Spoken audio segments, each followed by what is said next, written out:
Hello বন্ধুরা, আরও একটি নতুন ফ্রেশ ভিডিও নিয়ে চলে এসেছি তোমাদের মাঝখানে। তো বন্ধুরা, তোমরা টাইটেল এবং থাম্বনেল দেখে নিশ্চয়ই বুঝতে পেরেছো তোমরা আজকে কোন ভিডিওতে চলে এসেছো। আর একবার যখন ভিডিওতে এসে পড়েছো আর এদিক ওদিক না টেনে পুরো শেষ পর্যন্ত ভিডিওটি দেখার অনুরোধ রইল।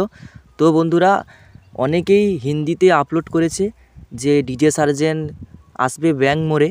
তো ওটা কবে? 8ই মার্চ। তোমরা জানো, যারা যারা ডিজে সার্জেনের ফ্যান আছো তারা অবশ্যই জানো।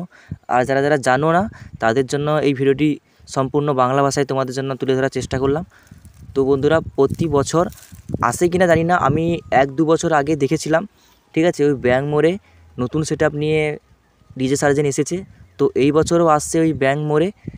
তো সেখানকার লোকেশানটা আমি তোমাদেরকে দিয়ে দিচ্ছি, তোমরা যারা যারা যেতে চাও তারা অবশ্যই আসবে। তো আমি যাচ্ছি ওখানে, ঠিক আছে, ভিডিও করার জন্য। তো বন্ধুরা, ওই দিন যেদিন জল ঢালা উপলক্ষে যে কম্পিটিশান হবে, তো ওই দিন সিংদাতেও কম্পিটিশান রয়েছে, এখানে বড় মাপের কম্পিটিশান। তো সিংদাতে সমস্ত বক্সের আপডেট দিয়ে তারপরে আমি ডিজে সার্জেনের রোড শো দেখতে যাব এবং ভিডিও করে তোমাদেরকে দেখার সুযোগ করে দেবো।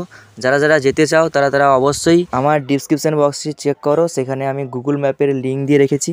তো ওখানে তোমরা গুগল ম্যাপ টাইপ করে আগে দেখে নাও, কারণ এটা 5 থেকে 6 ঘন্টা রাস্তা, হাওড়া থেকে 5 থেকে 6 ঘন্টা রাস্তা, ঠিক আছে। তো তোমরা আগে দেখে নাও, তারপরে দেখে শুনে যাও। তো বন্ধুরা, একটা কথা বলতে চাই, যারা যারা যেতে পারবে না তারা অবশ্যই আমার চ্যানেলটিতে সাবস্ক্রাইব করে রাখো। তো ভিডিও আসবে খুব শীঘ্রই। তো 8ই মার্চ রাত্রেবেলা বা 9ই মার্চে ভিডিও আসবে। তো বন্ধুরা, এই ছিল আজকের আপডেট। আজকের ভিডিওটি এই পর্যন্ত, দেখা হচ্ছে পরের ভিডিওতে।